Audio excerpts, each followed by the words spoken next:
Before humans learned to write, we painted on cave walls. Before we built cities, we told stories around fires. And in those stories, again and again, across oceans and centuries, we described the same impossible things. Giant wolves with jaws that could crush bone.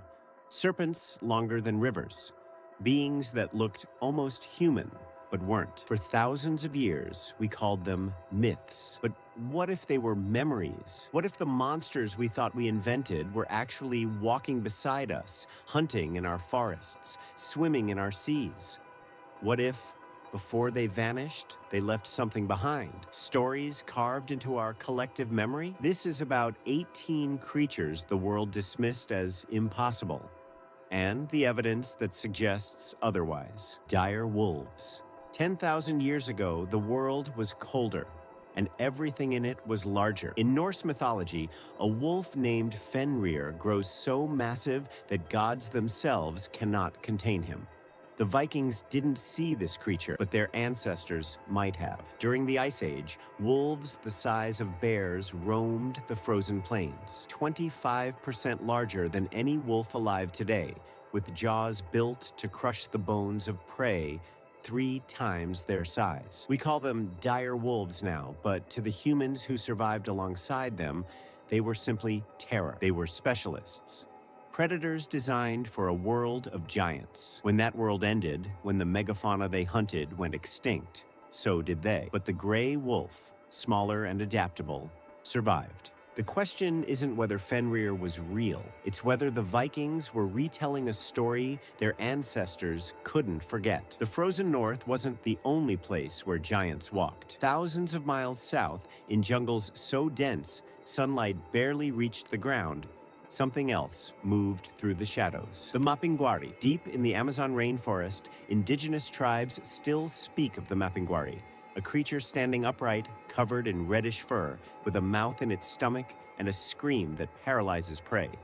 Folklore, most assume, but when the first Europeans arrived in South America, they found something strange: enormous bones, far too large for any sloth in modern jungles. These belonged to Megatherium, ground sloths that stood 15 feet tall and weighed as much as elephants. They walked on their hind legs with long claws that could easily be mistaken for weapons, and their roar may have echoed through the jungle in ways we can't imagine. The last of them died roughly 11,000 years ago, but humans were already there, watching, hunting, surviving, and remembering. The description doesn't match a sloth perfectly, but it matches something seen through firelight, through fear, through generations of retelling, and that might be closer to truth than fantasy. From the Amazon to the grasslands of 3 continents, Ice Age megafauna left their mark on every culture they touched, and perhaps no giant was more revered than the massive horned beasts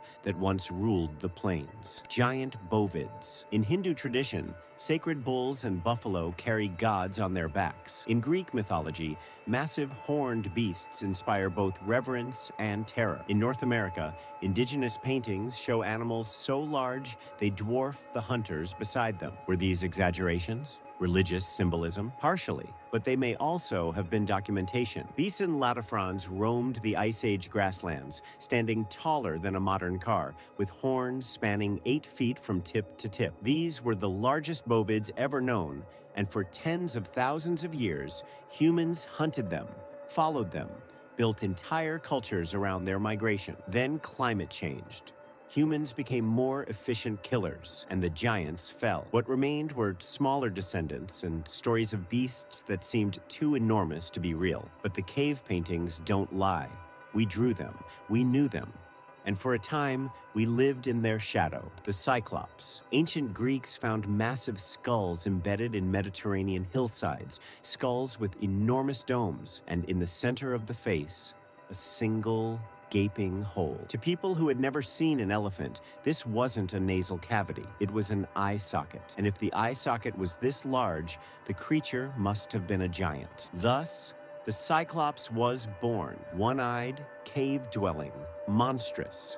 Homer immortalized them in the Odyssey, but he didn't invent them. The Greeks genuinely believed these creatures once walked the earth because they held the proof in their hands. The skulls belonged to ancient elephants that lived across the Mediterranean millions of years ago. Over time, their bones surfaced, strange and enormous and impossible to explain. And the legend of the Cyclops became so embedded in culture that even today, when we know the truth, the image persists. Myths don't need to be lies. Sometimes they're just misunderstood evidence. The Greeks weren't alone in finding elephant bones they couldn't explain. Halfway across the world, another ancient civilization discovered skulls with features that seemed impossible. Four-tusked elephants. In Hindu epics like the Ramayana, the god Indra rides a white elephant with 4 tusks. Not 2, 4. For centuries, scholars assumed this was symbolic. But then, paleontologists unearthed something unexpected. Gomphotherium, an ancient relative of modern elephants, had exactly that. 4 tusks, 2 curving upward from the upper jaw and 2 jutting forward from the lower, used like shovels to scoop vegetation. These creatures lived between 2 and 3 million years ago, roaming regions where early humans were beginning to evolve. It's entirely plausible that early humans encountered their bones, or even saw the last of them alive. If you're an early human and you find a skull with 4 tusks, you don't have the context of evolution. You have proof that impossible animals existed, and you tell your children, and they tell theirs. By the time the Ramayana was written, no one remembered where the story came from, but the detail remained. 4 tusks, exactly as they were. Elephant bones inspired giants and gods, but other fossils sparked different legends. In the vast steppes of Central Asia, ancient peoples found remains of another massive creature. This one had a single horn rising from its skull like a spear. The unicorn. Thousands of years ago in the Indus Valley, artisans carved images of a single horned creature onto stone seals. Elegant, powerful, unmistakably real to them. For a long time, we thought they imagined it, but they didn't. During the Ice Age, a massive rhinoceros called Elasmotherium thundered across the Eurasian steppes. Unlike modern rhinos with their short, blunt horns, Elasmotherium's horn could grow over 6 feet long, a towering spike rising from its forehead. It wasn't a horse, but to a culture that had never seen one, a large, powerful, horned animal might blur in memory. Details shift across generations. The body becomes more graceful, the horn more elegant, the creature more mythic. We didn't hunt unicorns to extinction because they were magical. We hunted them because they were enormous and made of meat. And when they were gone, all that remained was the memory of something beautiful we destroyed, the kraken. For over 1,000 years, sailors from Norway to Greenland told the same story. Something lived in the deep water, something large enough to wrap its arms around a ship and pull it under, dragging entire crews into darkness. They called it the Kraken. In 1180, the first recorded sighting described tentacles longer than masts, eyes the size of dinner plates, a beak that could bite through hull wood. At the time, no scientist believed them. Squids were small, harmless creatures. The ocean couldn't hide something that large.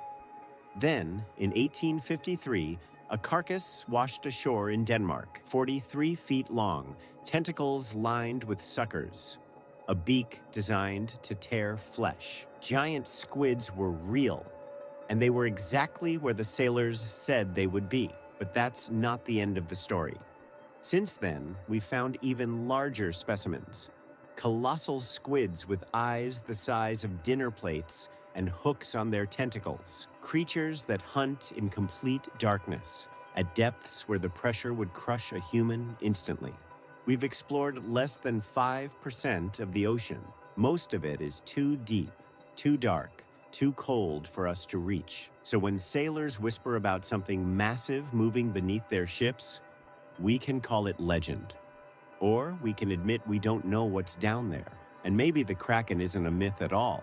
It's just something we haven't found yet. The Kraken terrorized Nordic sailors.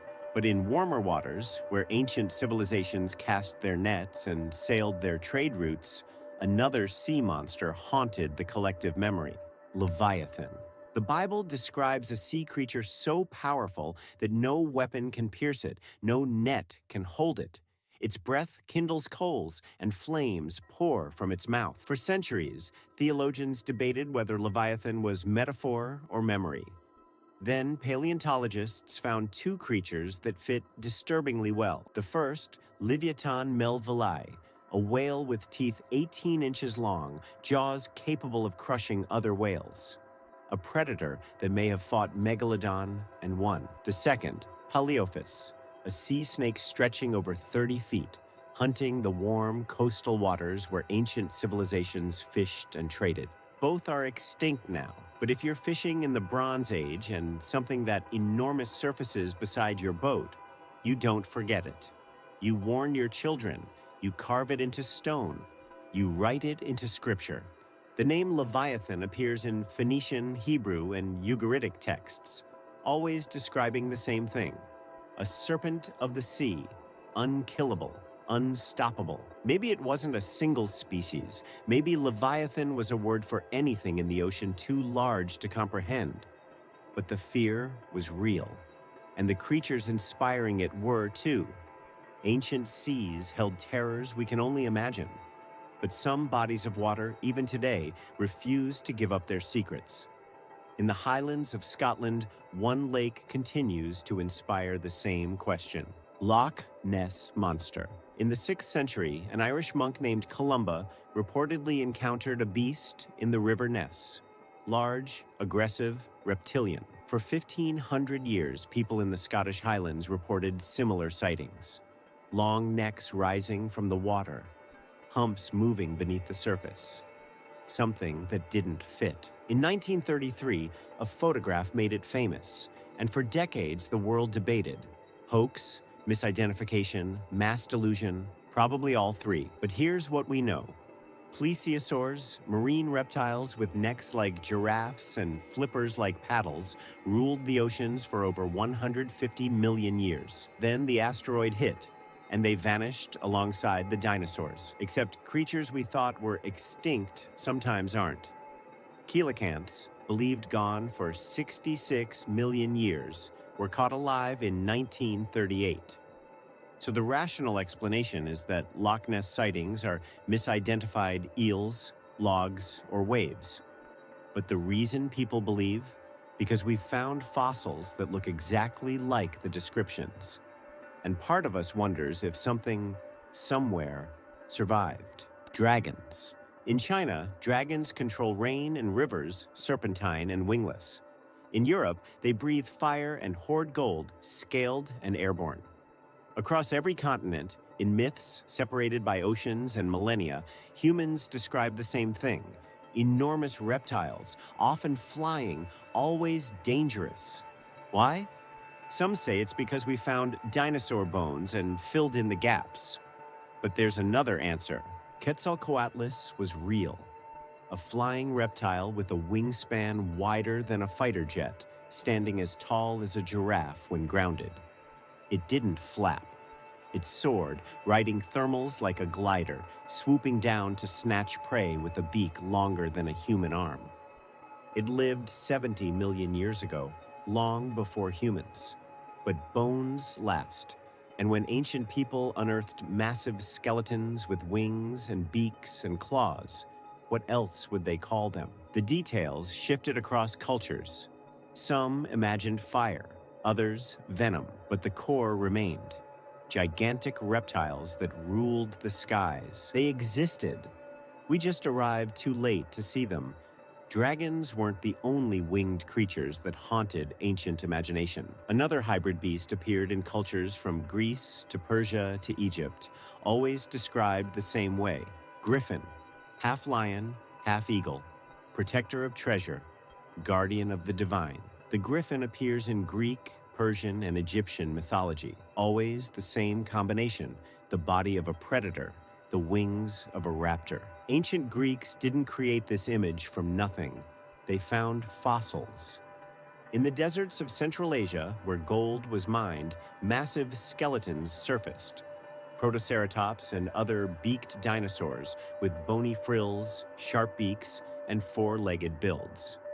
To someone unfamiliar with dinosaurs, these could easily be the remains of a lion-bird hybrid, especially when found near precious metals, giving rise to the idea that griffins guarded treasure. But there's a second, more recent possibility. In New Zealand, until just 700 years ago, the largest eagle ever known hunted flightless birds called moa. Haast's eagles had talons the size of tiger claws and could strike with enough force to shatter bone. When settlers arrived and hunted the moa to extinction, the eagles starved and disappeared. But the memory of a bird powerful enough to kill something 10 times its size? That doesn't fade, that becomes legend. Werewolves.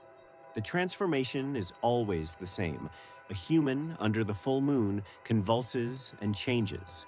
Bones crack, fur sprouts, reason vanishes. The werewolf myth spans continents, from the Epic of Gilgamesh to Norse berserkers to the Beast of Gévaudan, a creature in 18th century France that killed over 100 people. We assume it's fiction. But there are medical explanations. Hypertrichosis causes excessive hair growth across the body.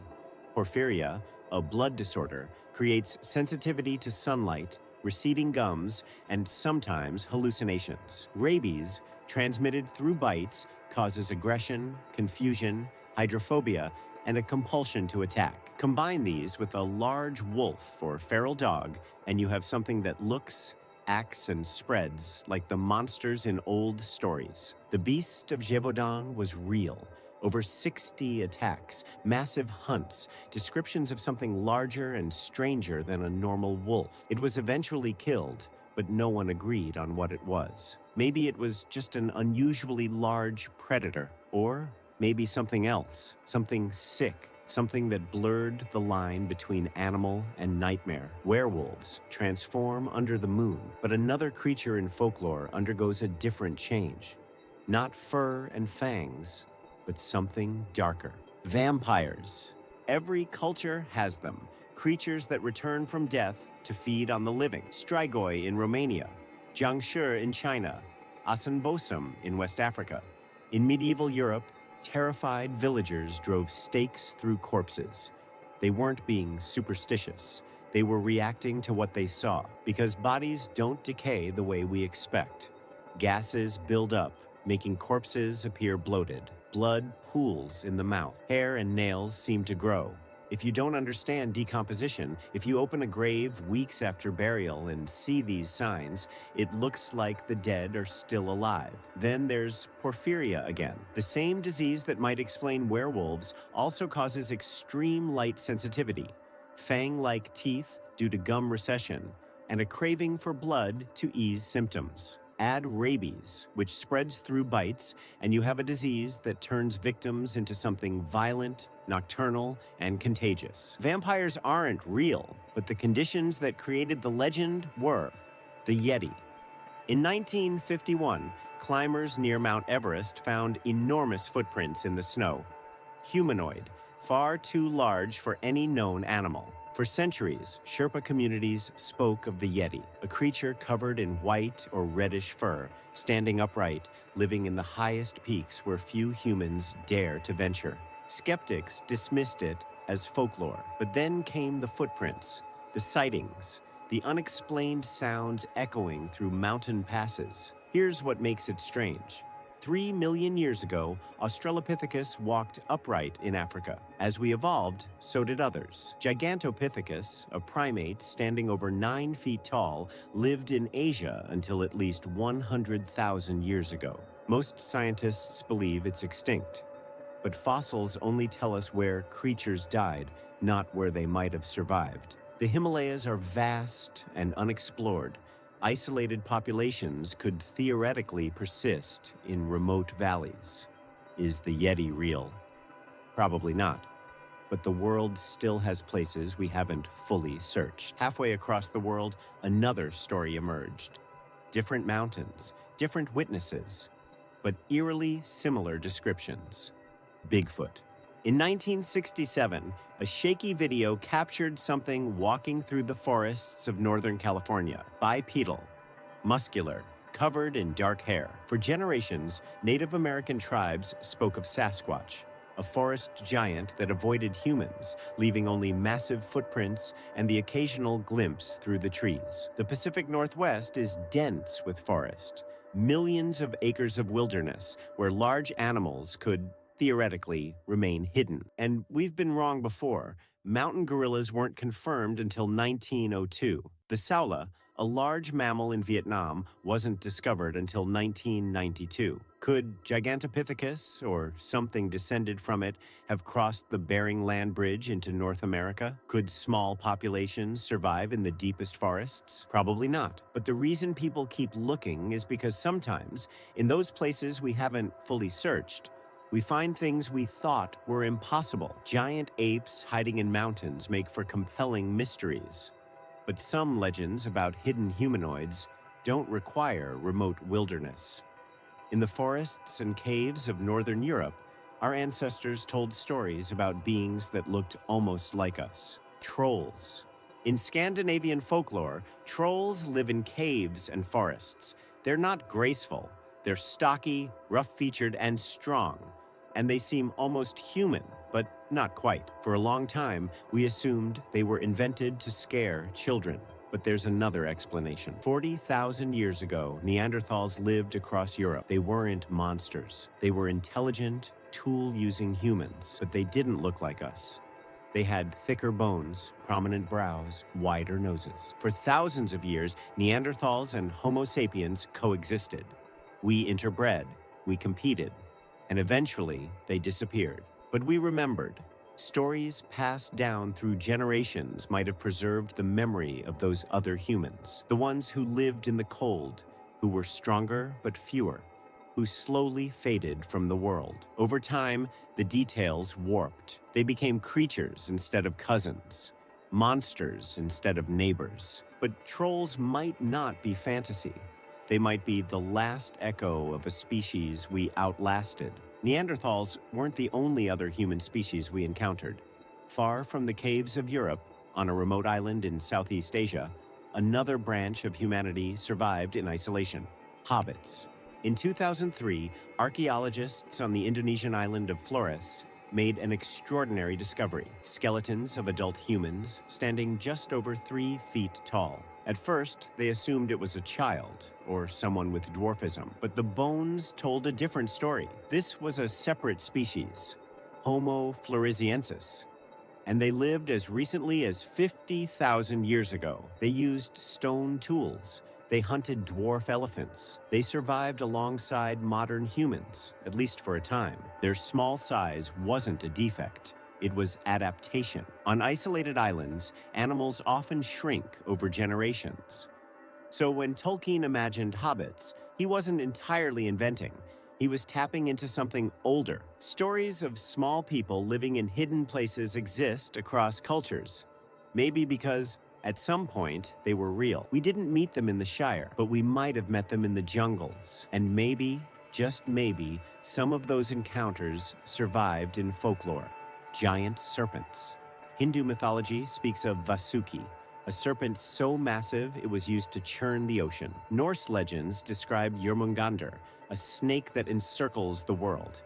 Exaggeration, obviously. But in 2009, paleontologists in Colombia uncovered the fossilized remains of Titanoboa. 50 feet long, weighing over a ton, the largest snake ever discovered. It lived 60 million years ago in swamps so hot and humid that modern humans couldn't survive there. It hunted crocodiles. It could swallow prey whole. Then, in India, scientists found Vasuki indicus, a snake even longer. They named it after the mythological serpent because the resemblance was too striking to ignore. These creatures existed, and while they died out long before humans, their bones didn't. If you're living in ancient India and you find a vertebra the size of your head, you don't think extinct reptile. You think dragon. You think God. The stories that followed weren't lies. They were attempts to explain the unexplainable. And in a way, They were right. Giant serpents were real. We just found them too late. We tell ourselves that myths are stories, that they're born from imagination, fear, ignorance, and sometimes they are. But sometimes they're the only way our ancestors could describe what they saw. Fossils too large to explain. Animals too strange to categorize. Diseases they didn't understand. They didn't have science. They had memory. And memory, passed down through enough generations, becomes legend. These 18 creatures weren't invented. They were remembered. And the line between myth and history is thinner than we thought. The world was once full of things we'd call impossible today. And maybe, in the places we haven't looked, it still is.